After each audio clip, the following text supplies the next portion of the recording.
Váhy. Tento týdeň vám môže donést velice dôležité správy, rozhovory alebo pravdy, ktoré sa už nebudú dať prehlédať. Už nebudete potichu, něco konečně povíte. Presne tak, jak to cítíte. Jeden rozhovor vám môže zmieniť úplne všetko. A hlavne sa tým môže vyjasniť situácia ve vztahoch.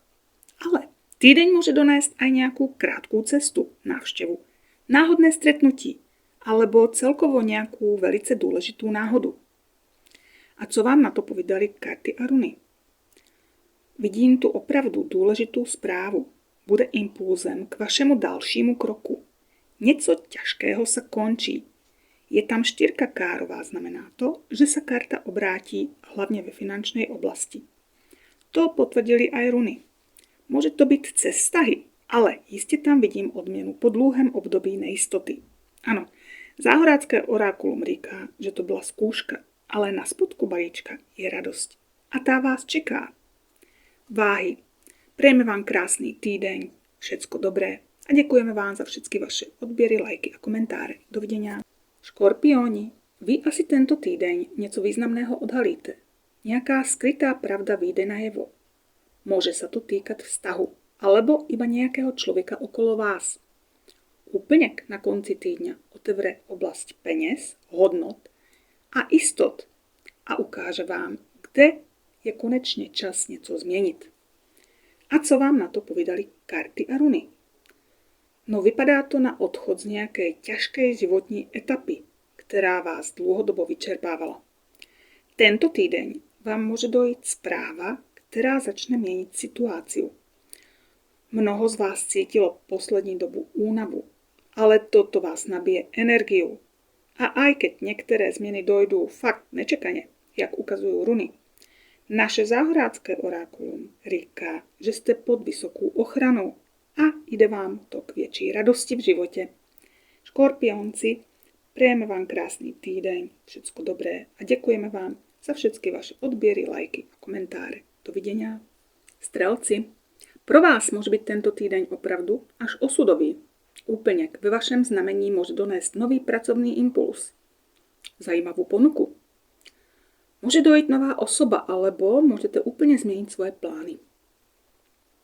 Mnoho z vás zažije nějaký nečekaný zvrat, který vás potom posune správným směrem. A co vám na to povedali karty a runy? No vidím, že jste pravděpodobně došli až na hranu svojich sil. Sú tu ukázané karty pretíženia a tvrdého boja za svoje istoty. Ale, jak aj říká tá sedmička piková na spodku balíčku, všecko sa dá prekonat. A runy úplně jasně ukazují, že vám osud otevře novou cestu. Něco se vám vyjasní po dlouhém období temnoty. To říká hlavně poslední runa Kenas, teda světlo.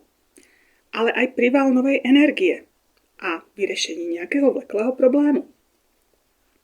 A naše záhorácké orákulum ukazuje, že tá cesta vás nakonec zavede k radosti a pohodě. Strelci, prejme vám krásný týdeň, všetko dobré a děkujeme vám za všetky vaše odběry, lajky a komentáře. Dovidenia. Kozorožci, vám môže tento týdeň donést důležité rozhodnutí v oblasti peněz a stability. Môžete objavit úplně nový plán alebo potřebu začať něco robit ináč. V konečném důsledku vás to oslobodí od dlouhodobého tlaku a stresu. A co vám na to povedali karty a runy? Je to zvláštní, ale snad všetkýma výkladama na tento týdeň sa nesú podobné karty a runy. Aj u vás vidím tú desítku pikovou. A hned za ňou esopikové, teda něco, co vás dlouhodobo vyčerpávalo, spěje ke svému koncu. A že bude další období o moc krajší, ukazuje tá královna kárová. Všetko môže spustiť nejaká pozitívní správa. Aj runy sú silné. Vypadá to na prepísaní osudu ve váš prospěch. Na konci je runa Dagas, jedna z najkrásnejších run. Predstavuje úsvit, nový začátek a konec ťažkého obdobia. Naše záhorácké orákulum říká, že to byla skúška. A na spodku balíčku je intuícia, teda vierte jí. Kozorožci, přejeme vám krásný týdeň, všetko dobré a děkujeme vám za všetky vaše odběry, lajky a komentáře. Dovidenia. Vodnári, Pro vás to bude asi hodně důležitý týdeň. Konečně se začne něco hýbat. Po delším období stagnácie může dojít nový impuls, nový člověk alebo nečekaná udalosť, která změní další vývoj. Otevírajú sa vám nové dvere. Môžete dostať ponuku práce alebo spolupráce. A to úplně nečekaně. A co vám na to říkají karty a runy? No podľa všetkého aj vám ide velice významný obrat v životě. A hodně pozitivní. Až tak, že tému sami nemůžete uvěřit. Ale něco se už pod povrchem děje, jak ukazuje dvojka kárová na spodku balíčku. Po období stresu a nejistoty vám jde pomoc. Královna kárová je velice praktická žena, podnikavá, dobrá s financiama. A runy nemohly být pozitivnější. Osud vás posune k hojnosti a novým možnostiam. Naše záhorádské orákulum potvrduje hojnosť, teda sa zhoduje s poslední runou ve výklade a to je fehu.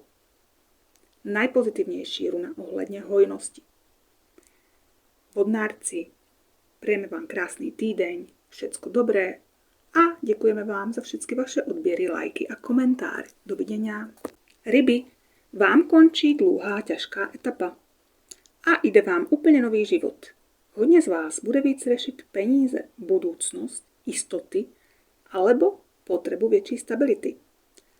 A uvědomíte si, že chcete žít víc kludnější jak do včulku. Že treba dát sebe na první místo. A co vám na to říkají karty a runy? No nádherné to máte. Tento týdeň vám může donést důležité rozhovory a stretnutia s pro vás důležitýma ľuďma. Mnohí z vás ucítia větší otevřenost, blízkost alebo návrat radosti do vztahu. Některé situácie se začnou hýbat správným směrem. Ten král kárový na spodku balíčku naznačuje aj oporu v nějakém úspěšném mužovi. Má vás rád, to ukazuje ten král srdcový. Pravděpodobně dojde aj nějaká zpráva, která vás nasměruje tým správným směrem. To ukazují runy. Po období chaosu a problému. Aj naše záhorádské orákulum ukazuje hojnosť a na spodku balíčku je odvaha. Teda nebojte se, buďte silní. Rybičky, přejeme vám krásný týdeň, všecko dobré a děkujeme vám za všechny vaše odběry, lajky a komentáře. Dovidenia.